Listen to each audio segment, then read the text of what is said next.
Hello नमस्कार मित्रों, एक बार फिर से आप सभी का मैं स्वागत करता हूं आज के इस बेहतरीन वीडियो में। और आज हम लोग बिहार बोर्ड क्लास 10th के साइंस का पीवाईक्यू करने वाले हैं, यानी कि साइंस का 2021 का क्वेश्चन पेपर आज हम लोग सॉल्यूशन करेंगे उसका। यानी कि 2021 में जितने भी क्वेश्चन पूछे गए आपके एग्जाम में वही सब क्वेश्चन हैं।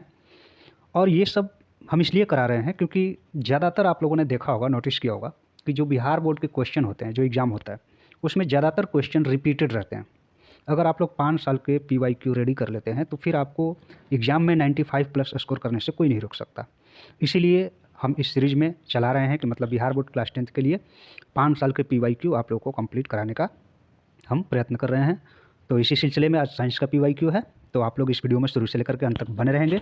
और आप लोगों से खास रिक्वेस्ट है कि अगर आप लोग इस चैनल पर पहली बार आए हैं तो चैनल को सब्सक्राइब कर लेंगे और बेल आइकन को क्लिक कर लेंगे।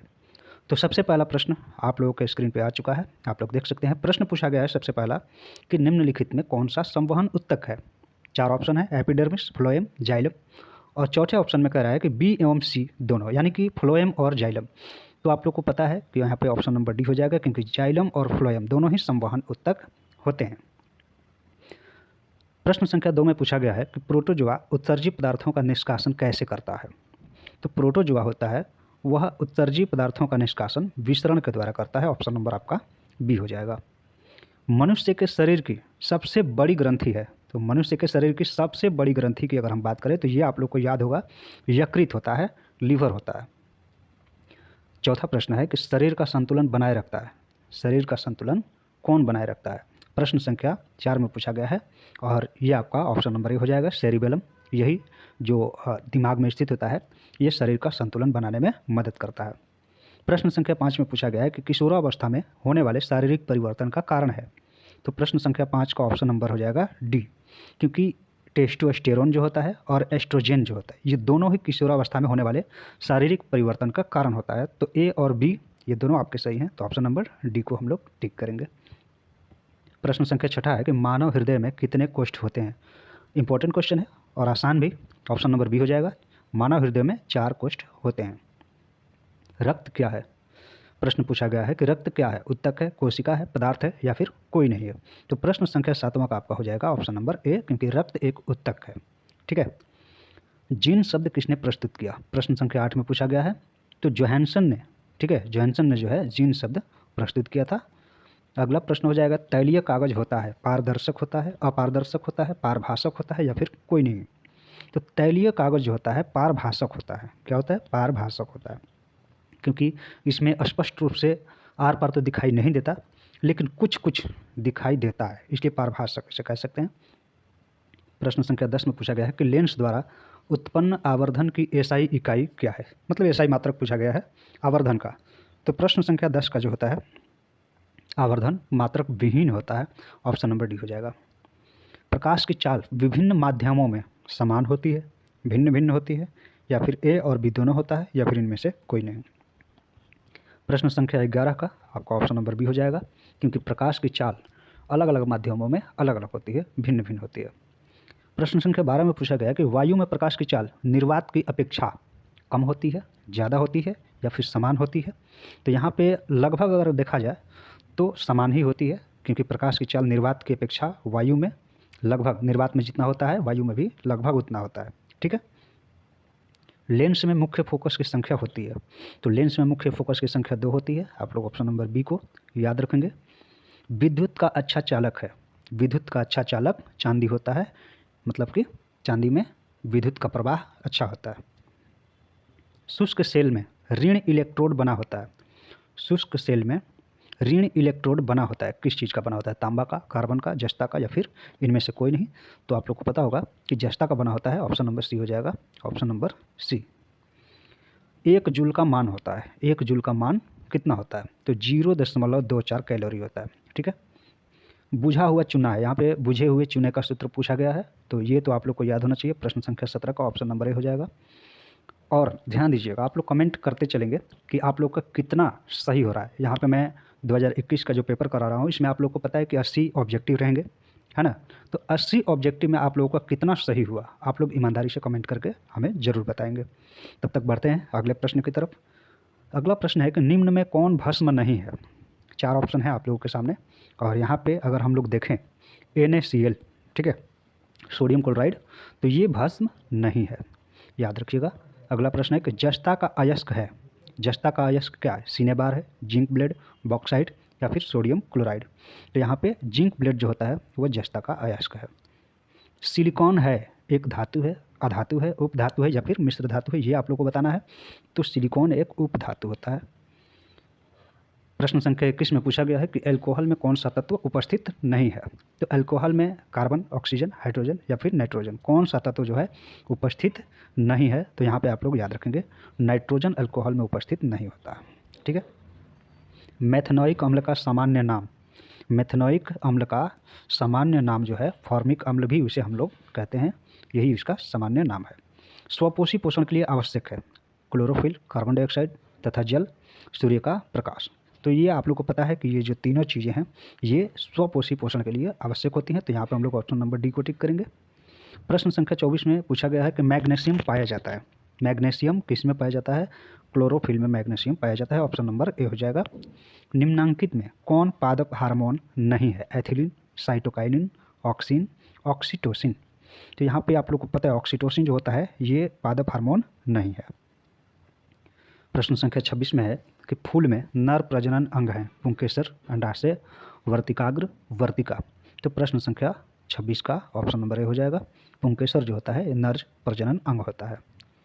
निम्नलिखित में किसमें द्विखंडन नहीं होता है? निम्नलिखित में किसमें द्विखंडन नहीं होता है? अमीबा में, यीस्ट में, पैरामीशियम में या फिर यूग्लिना में।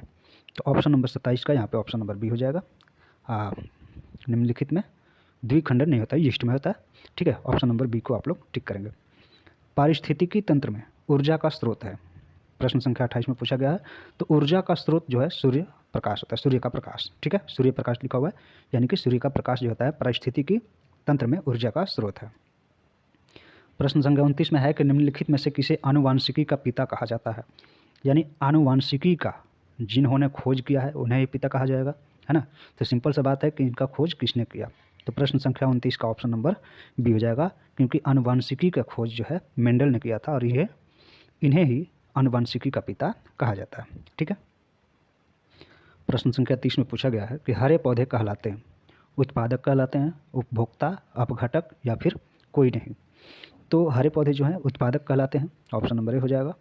नर युग्मक में गुणसूत्र की संख्या होती है, ये तो आप लोग को याद होना चाहिए, है ना। ऑप्शन नंबर बी हो जाएगा। 23 नर युग्मक में गुणसूत्र की संख्या होती है। अब यहाँ पे ध्यान दीजिएगा, गुणसूत्र की संख्या अगर हम बात करें तो यहाँ पे 46 होता है, ठीक है, लेकिन जोड़ी में अगर बताया जाए तो 23। यहाँ पे जोड़ी में ही ऑप्शन है सारे, तो ऑप्शन नंबर बी होगा, लेकिन यहाँ पे जोड़ी नहीं पूछा गया है, 46 हो सकता है, लेकिन अगर जोड़ी में पूछा जाता तो ऑप्शन नंबर बी। वैसे भी ऑप्शन में तो 46 कहीं दिखाई नहीं दे रहा, तो ऑप्शन नंबर बी हो जाएगा। ओजोन परत पाई जाती है, प्रश्न संख्या 32 का ऑप्शन नंबर ए हो जाएगा। स्ट्रेटोस्फीयर में ओजोन परत पाई जाती है। दाढ़ी बनाने के लिए कौन सा दर्पण प्रयुक्त होता है? आप लोग देख सकते हैं 2021 में भी ये क्वेश्चन पूछा गया है और इसके बाद वाले जितने भी एग्जाम में हुए हैं उन सभी में लगभग ये क्वेश्चन इंपॉर्टेंट रूप से आता है। तो दाढ़ी बनाने के लिए कौन सा दर्पण प्रयुक्त होता है? तो यहाँ पे आप लोग को ऑप्शन नंबर सी हो जाएगा, अवतल दर्पण। श्वेत प्रकाश वर्ण क्रम में किस रंग की किरण का विचलन अधिक होता है? तो सबसे अधिक जो होता है बैंगनी होता है, ठीक है, विचलन इसी का अधिक होता है। समतल दर्पण की फोकस दूरी होती है, समतल दर्पण की फोकस दूरी अनंत होती है, ऑप्शन नंबर ए में दिया गया है। अगला प्रश्न है कि अवतल दर्पण के सामने वस्तु को कहाँ रखा जाए ताकि प्रतिबिंब उल्टा, वास्तविक और समान आकार का बने? तो ऑप्शन नंबर सी हो जाएगा। वक्रता केंद्र पे अगर हम रखते हैं अवतल दर्पण के सामने, वक्रता केंद्र पर अगर किसी वस्तु को रखते हैं तो उसका प्रतिबिंब जो होता है उल्टा बनेगा, वास्तविक बनेगा और समान आकार का बनेगा। तो ऑप्शन नंबर यहाँ पे सी हो जाएगा। तारे के टिमटिमाने का कारण क्या है? प्रश्न संख्या 37 है। तो तारों का हो जाएगा ना, तारों का टिमटिमाने का कारण वायुमंडलीय अपवर्तन हो जाएगा, ऑप्शन नंबर सी। मानव नेत्र के लिए दृष्टि का अस्थायित्व होता है, तो मानव नेत्र के लिए 1/10 सेकंड, है ना, ऑप्शन नंबर ए हो जाएगा। उत्तल दर्पण से बना काल्पनिक प्रतिबिंब होता है, उत्तल दर्पण से बना काल्पनिक प्रतिबिंब सीधा होता है एवं ह्रासित होता है, ठीक है, ह्रासित का मतलब छोटा। प्रश्न संख्या 40 है कि अवतल लेंस का आवर्धन m बराबर होता है, m से हम लोग आवर्धन को सूचित करते हैं, तो अवतल लेंस का आवर्धन m बराबर होता है, यहाँ पे 4 ऑप्शन है, तो आप लोग का आंसर हो जाएगा v/u, v/u। प्रश्न संख्या 41 है कि 1 मिली एम्पियर बराबर होता है, यानी 1 मिली एम्पियर का मान पूछा गया है। 4 ऑप्शन आप लोग के सामने दिखाई दे रहे हैं, आप लोग जल्दी से इस क्वेश्चन का आंसर कमेंट बॉक्स में कमेंट करेंगे, ठीक है। चलिए आगे बढ़ते हैं। डीजल का उपयोग होता है, डीजल का उपयोग होता है भारी वाहनों में, रेल के इंजनों में, विद्युत उत्पादन में, या फिर इन सभी में। ये भी बहुत ईजी क्वेश्चन है, तो इसका भी आप लोग आंसर जो है कमेंट बॉक्स में कमेंट करेंगे। फिलहाल आगे बढ़ते हैं। प्रश्न संख्या 43, सौर सेल और ऊर्जा को रूपांतरित करते हैं, सौर सेल और ऊर्जा को रूपांतरित करते हैं प्रकाश ऊर्जा में, गतिज ऊर्जा में, ताप ऊर्जा में, या फिर विद्युत ऊर्जा में। तो प्रश्न संख्या 43 का ऑप्शन नंबर डी हो जाएगा, विद्युत ऊर्जा में रूपांतरित किया जाता है। प्रश्न संख्या 44 है कि सोना की परमाणु संख्या, सोना की परमाणु संख्या पूछा गया है, तो आप लोग को पता होगा, ऑप्शन नंबर सी में दिया गया है 79, यही आपका आंसर हो जाएगा। प्रश्न संख्या 45 पूछा गया है कि निम्न में कौन ऑक्सीकरण की क्रिया नहीं है। तो ऑक्सीकरण की क्रिया नहीं है पूछा गया है, तो इसमें 4 ऑप्शन है, दहन है, श्वसन है, भोजन का पचना, या फिर अवक्षेपण। तो प्रश्न संख्या 45 का जो है ऑप्शन नंबर डी हो जाएगा, अवक्षेपण हो जाएगा, क्योंकि यह ऑक्सीकरण की क्रिया नहीं है। ऑक्सीजन की संयोजकता है, ऑक्सीजन की संयोजकता कितनी है, 2 होती है, ऑप्शन नंबर सी हो जाएगा। अम्लीय वर्षा के जल का पीएच मान होना चाहिए, मतलब कितना होना चाहिए, तो 5.6 से कम होना चाहिए। चींटी के डंक में कौन सा अम्ल पाया जाता है, प्रश्न संख्या 48 में पूछा गया है, तो आपका ऑप्शन नंबर सी हो जाएगा, मिथेनोइक अम्ल पाया जाता है। प्रश्न संख्या 49, विद्युत चुंबक बनाने के लिए किस पदार्थ के छड़ का उपयोग होता है, विद्युत चुंबक बनाने के लिए किस पदार्थ के छड़ का उपयोग होता है, तो यहाँ पे आपका हो जाएगा ऑप्शन नंबर सी, नरम लोहा, नरम लोहे का प्रयोग किया जाता है। 50वां क्वेश्चन है कि जब किसी चालक तार से विद्युत धारा प्रवाहित होती है तो गतिशील कण क्या है, परमाणु है, आयन है, प्रोटॉन है, या फिर इलेक्ट्रॉन है। तो यहाँ पे आप लोग को पता होगा कि इलेक्ट्रॉन होता है, ठीक है। प्रश्न संख्या 51, ओम का नियम है, बहुत इजी क्वेश्चन है और ये इंपॉर्टेंट क्वेश्चन है, इसका आप लोग आंसर कमेंट बॉक्स में कमेंट करेंगे। हम आप सभी लोगों का कमेंट का इंतजार करेंगे, कमेंट आना चाहिए अगर आप लोग को याद है तो, अगर नहीं भी याद है तो भी आप लोग का कमेंट आना चाहिए, ठीक है। आगे बढ़ते हैं। अगला क्वेश्चन है कि विभवांतर का एसआई मात्रक क्या है, ये भी इजी क्वेश्चन है। प्रश्न संख्या 52, विभवांतर का एसआई मात्रक वोल्ट होता है, ऑप्शन नंबर डी हो जाएगा। आमीटर का प्रतिरोध होता है, आमीटर का प्रतिरोध बहुत छोटा होता है, ऑप्शन नंबर सी में दिया गया है। विद्युत बल्ब का फिलामेंट निम्न में से किस धातु का बना होता है, इसका भी आप लोग आंसर जो है कमेंट बॉक्स में कमेंट करेंगे, बहुत इजी क्वेश्चन है और बहुत इंपॉर्टेंट क्वेश्चन है। प्रश्न संख्या 55 का हम लोग देखेंगे कि रियोस्टेट का उद्देश्य क्या है, रियोस्टेट का उद्देश्य क्या है, तो धारा के परिमाण में वृद्धि या फिर कमी, यही उसका उद्देश्य होता है। विद्युत आवेश का एसआई मात्रक, विद्युत आवेश का एसआई मात्रक कूलम होता है, ऑप्शन नंबर डी में दिया गया है। अगला प्रश्न है कि ऐसे तत्व जो इलेक्ट्रॉनों को त्याग कर धनात्मक आयन बनाते हैं कहे जाते हैं, क्या कहे जाते हैं, उपधातु, धातु, अधातु, या फिर मिश्र धातु। तो यहाँ पे आप लोग को पता होगा, ऑप्शन नंबर बी हो जाएगा कि इलेक्ट्रॉन को त्याग कर धनात्मक आयन बनाते हैं उन्हें हम लोग धातु कहते हैं। लोहा पर जिंक लेपित करने की क्रिया को क्या कहते हैं, गैल्वानीकरण, ऑप्शन नंबर सी हो जाएगा, ठीक है। चलिए आगे बढ़ते हैं। निम्न में कौन सहसंयोजी यौगिक है, निम्न में कौन सहसंयोजी यौगिक है, ऑप्शन नंबर सी में दिया गया है, आप लोग का आंसर हो जाएगा। आभूषण बनने वाला सोना होता है, आभूषण बनने वाला सोना जो होता है कितने कैरेट का होता है, 22 कैरेट का होता है, ठीक है। हालांकि आप लोगों ने दुकानों पे देखा होगा कि 24 कैरेट लिखा होता है, लेकिन 24 कैरेट का आभूषण नहीं बनता है, बन ही नहीं पाएगा, है ना, कारण है बन ही नहीं पाएगा। तो 22 कैरेट का सोना जो होता है उससे आभूषण बनाए जाते हैं। प्रश्न संख्या 61 है कि निम्न में कौन सा उत्कृष्ट तत्व है, उत्कृष्ट तत्व पूछा गया है, ठीक है। तो ऑप्शन नंबर सी हो जाएगा, argon, option number C argon हो जाएगा। ताम्र एवं टीन के मिश्र धातु को क्या कहते हैं, ताम्र मतलब तांबा और टीन दोनों को मिला करके जो धातु बनता है उसे हम लोग क्या कहते हैं, मतलब कौन सा धातु बनता है, तो उसे हम लोग कांसा कहते हैं, क्या कहते हैं, कांसा कहते हैं, ऑप्शन नंबर ए में दिया गया है। प्लास्टर ऑफ पेरिस का रासायनिक सूत्र आप लोग को तो याद होगा ही, प्लास्टर ऑफ पेरिस का रासायनिक सूत्र क्या है, ऑप्शन नंबर बी में दिया गया है, यह आपका हो जाएगा। अम्ल और क्षार आपस में अभिक्रिया कर बनाते हैं, अम्ल और क्षार जब आपस में अभिक्रिया करते हैं तो वह क्या बनाते हैं, लवण बनाते हैं, ठीक है। श्वसन के अंतिम उत्पाद हैं, श्वसन का अंतिम उत्पाद क्या है ये पूछा गया है, तो CO2, H2O और ऊर्जा ये अंतिम उत्पाद होते हैं। है ना। दांत की सबसे ऊपरी परत है, दांत की सबसे ऊपरी परत क्या है? इनामेल है, ठीक है, इनामेल कहते हैं उसको। मानव आहार नाल का सबसे लंबा भाग, मानव आहार नाल का सबसे लंबा भाग क्या है? छोटी आंत है। नाम छोटा है छोटी आंत, लेकिन सबसे लंबा होता है। छोटी आंत सबसे लंबी होती है। परागकण निम्न में से किसके अंदर बनते हैं? परागकोश में, अंडाशय में, वर्तिकाग्र में, या फिर पत्तियां में, है ना। तो यहाँ पे आपका ऑप्शन नंबर हो जाएगा, परागकोश में परागकण बनते हैं। चालनीय नलिकाएं पाई जाती हैं जंतुओं में, जाइलम में, फ्लोएम में, या फिर एक कोशिकीय पौधों में। तो यहाँ पे आपका ऑप्शन नंबर सी हो जाएगा, फ्लोएम में, ठीक है। फ्लोएम में चालनीय नलिकाएं पाई जाती हैं। आरबीसी की जीवन अवधि होती है, आरबीसी की जीवन अवधि कितनी होती है? 120 दिन, 180 दिन, 80 दिन, या फिर 220 दिन। तो यहाँ पे आपका हो जाएगा option number A, option number A हो जाएगा 120 दिन। अगला प्रश्न है कि मानव शरीर की सबसे लंबी कोशिका है? अस्थि कोशिका, पेशी कोशिका, न्यूरॉन, या फिर मास्टर सेल। तो ऑप्शन नंबर सी हो जाएगा, न्यूरॉन जो होता है मानव शरीर की सबसे लंबी कोशिका होती है। अंडाणु निषेचित होता है योनि में, गर्भाशय में, अंडाशय में, फैलोपियन नालिका में। तो यहाँ पे आपका हो जाएगा ऑप्शन नंबर डी। बहुत ईजी क्वेश्चन है। अगला क्वेश्चन है कि वनस्पति तेलों में होती है लंबी संतृप्त हाइड्रोकार्बन श्रृंखलाएं, लंबी असंतृप्त हाइड्रोकार्बन श्रृंखलाएं, या फिर लघु असंतृप्त हाइड्रोकार्बन श्रृंखलाएं, या फिर लघु संतृप्त हाइड्रोकार्बन श्रृंखलाएं। प्रश्न संख्या 73 का ऑप्शन नंबर हो जाएगा बी, ठीक है, लंबी से असंतृप्त हाइड्रोकार्बन श्रृंखलाएं। प्रश्न संख्या 74 में पूछा गया है कि ब्यूटेन के कितने समावयवी संभव हैं? तो आप लोग को पता है ब्यूटेन के 2 ही समावयवी संभव हैं। मेंडलीफ के आवर्त नियम में तत्व वर्गीकरण का आधार क्या है?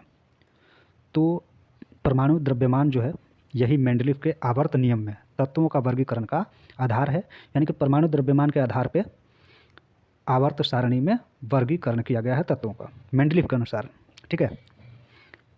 क्वेश्चन नंबर 76, अमोनिया के अणु में नाइट्रोजन एवं हाइड्रोजन के परमाणुओं की संख्या का अनुपात है 3:1, 2:1, 1:2, 1:3। तो प्रश्न संख्या 76 का हो जाएगा 1:3, जो कि ऑप्शन नंबर डी में दिया गया है। 77 नंबर क्वेश्चन है, निम्न में कौन कमरे के तापक्रम पर द्रव्य है? एथेन, एथाइन, एथेनॉल, या फिर मीथेन। तो एथेनॉल जो होता है कमरे के ताप पर द्रव्य होता है, ठीक है। सिरका में निम्न में कौन सा अम्ल पाया जाता है? सिरका में निम्न में से कौन सा अम्ल पाया जाता है? तो ये बहुत इजी क्वेश्चन है, एसिटिक अम्ल पाया जाता है सिरका में, इसको आप लोग याद रखेंगे। निम्न में कौन कार्बन के अपर रूप हैं?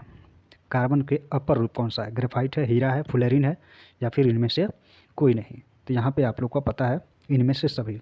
कार्बन के अपर रूप में ग्रेफाइट भी आता है, हीरा भी आता है, फुलेरिन भी आता है। तो ऑप्शन नंबर डी हो जाएगा।